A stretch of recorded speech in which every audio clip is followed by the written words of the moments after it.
Chapter 6. Harris makes scrambled eggs.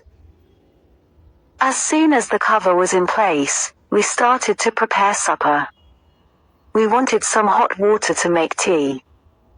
We put the tea kettle on the stove. We pretended that we were not interested in the water. We wanted the water to think that we did not care about it. We began to prepare supper. This was the only way to make the water boil on a boat. If the water knows you are waiting for it, it will never get hot. You must not look at it. It's a good idea to shout, "I don't want any tea."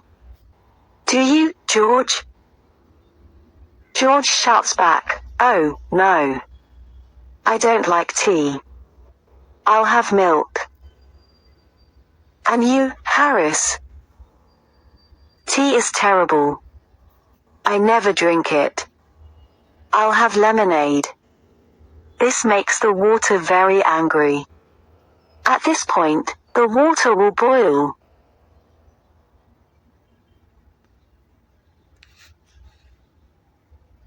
We really wanted that supper.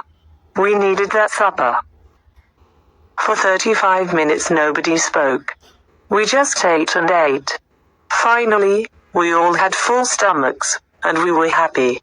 A full stomach makes you feel kind and generous. We sat and smiled at each other. We smiled at Montmorency, too. We started smoking our pipes and began to talk. We went to bed at 10 o'clock. I didn't sleep well. I wasn't comfortable in the boat. I woke up at 6 o'clock the next morning, and George did, too. There was no reason to wake up so early. We were on holiday. Why did we wake up so early? It never happens to us when we're working. We decided to wake up Harris. This was hard work. We used an oar to help us. Harris moved a bit and said, "I'll be downstairs in a minute. Get my best boots ready, please."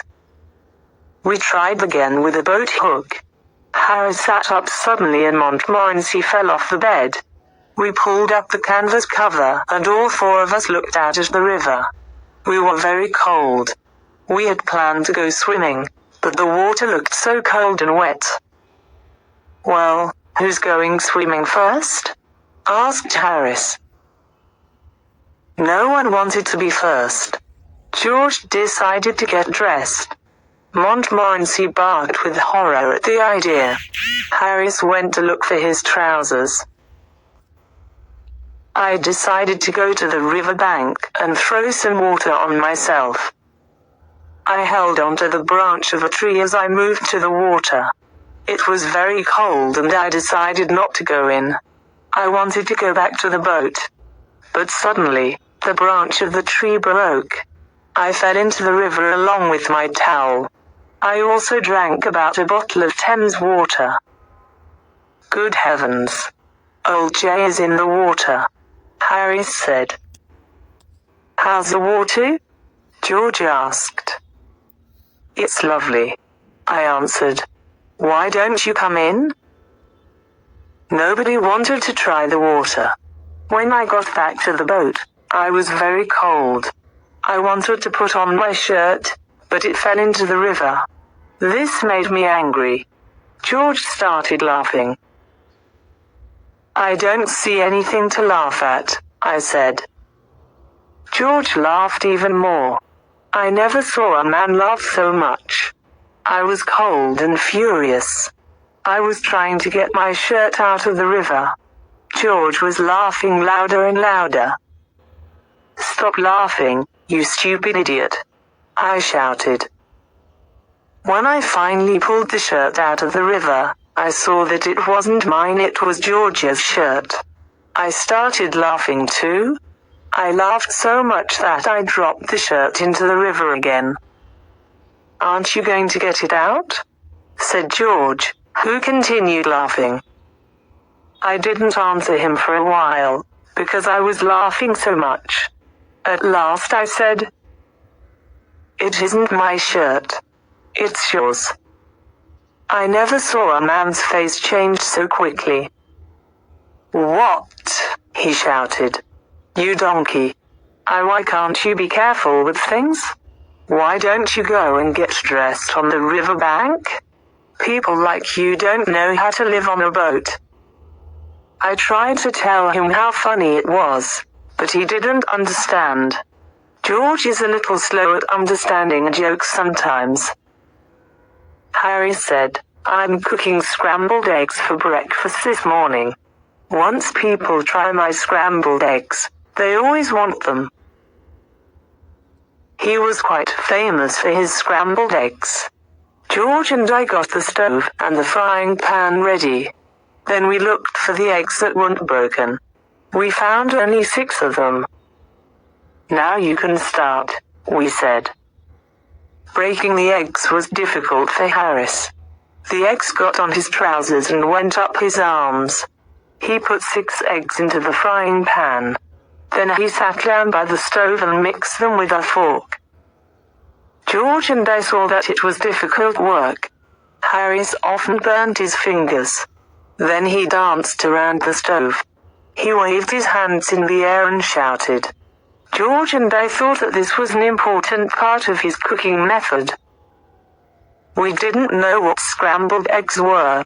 We thought they were some sort of red Indian food, and, to cook them correctly, it was necessary to do special dances with magic words. Montmorency went to put his nose over the frying pan once, and burned himself. He, too, began dancing around and barking. It was interesting and exciting to watch this show. George and I were sorry when it was finished. When the scrambled eggs were ready, there was very little to eat. 6 eggs had gone into the pan. But, all that came out was a teaspoonful of burnt eggs. "The problem is the frying pan," Harris said. "I need another type of pan and another stove." We decided not to try scrambled eggs again, until Harris had the right pan and stove. Chapter 7. The Laughing Tin. When we finished breakfast, the sun was up and it was a warm morning. I sat on the riverbank near Runnymede. I thought about King John, who signed the Magna Carta at Runnymede, in II-5. What a great moment in English history. I imagined the scene. George came over and said, "When you finish resting and dreaming, please help me wash the dishes and other things." I cleaned the frying pan with some grass and with George's wet shirt. Later on, we went to Magna Carta Island. We saw the stone where the Magna Carta was signed. In this area, King Henry VIII met with his sweetheart, Anne Boleyn. I'm certain that King Henry VIII met Anne Boleyn in several other places, too. We continued slowly up the river, and stopped for lunch near Monkey Island. We had cold meat for lunch. "Where's the mustard?" I asked. "The mustard?" Harris said. We had forgotten to bring the mustard. At that moment, we all wanted mustard more than anything in the world. "How boring life is without mustard," said George. We ate our cold meat in silence. We thought about the happy days of childhood when there was lots of mustard on the table. The adult world can be a cruel place.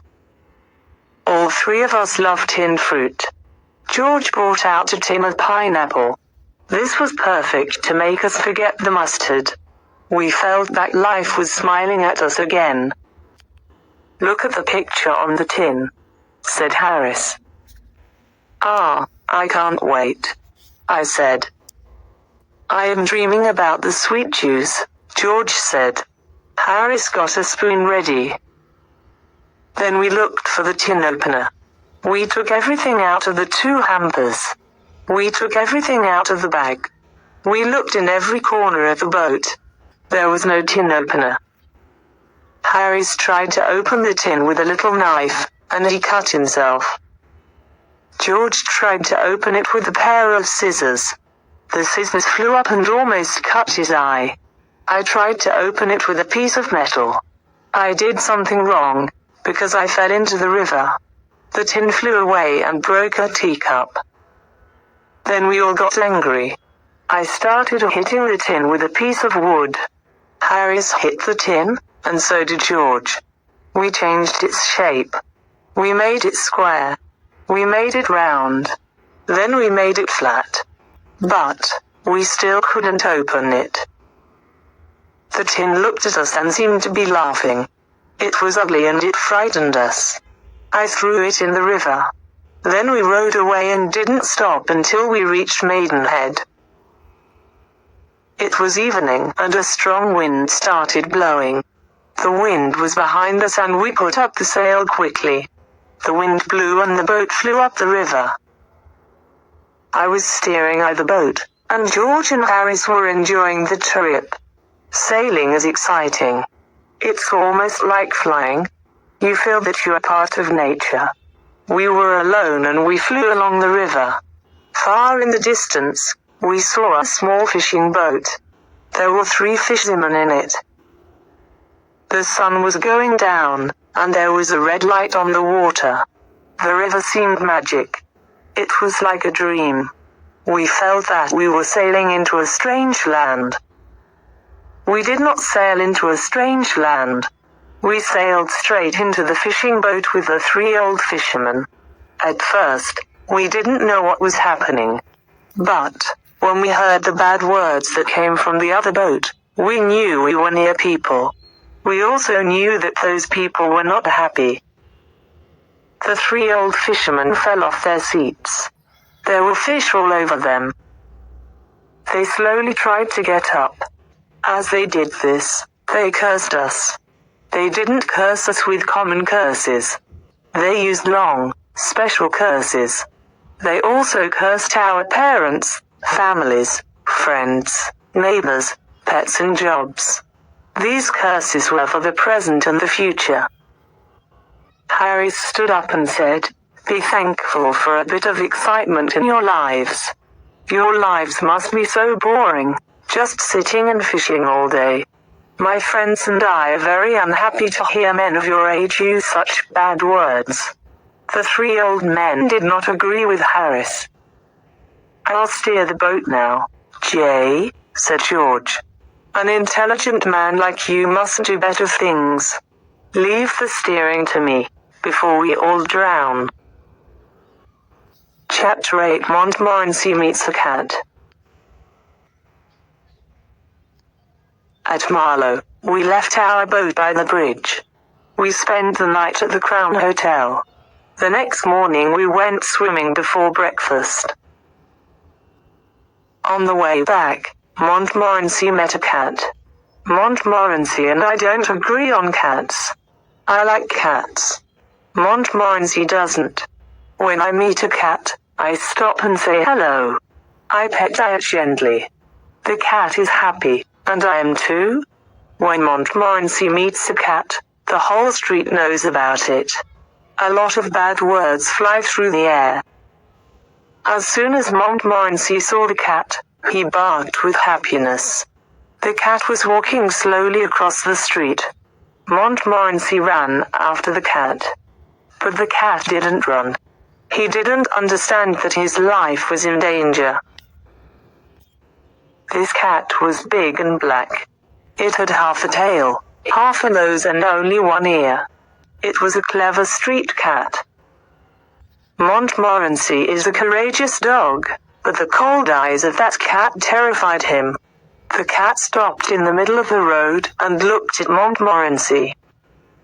Neither spoke, but the conversation was probably like this. "Cat? Yes, you want me? Can I do anything for you?"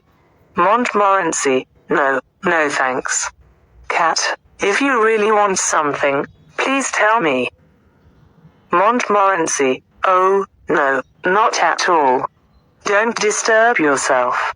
I'm afraid I made a mistake. I thought I knew you. Sorry I disturbed you. Cat, not at all. It's a pleasure. Are you sure you don't want anything now? Montmorency, no, thanks.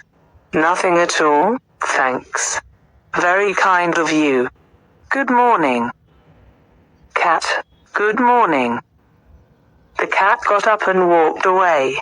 Montmorency came back and followed us quietly. He was silent all day long.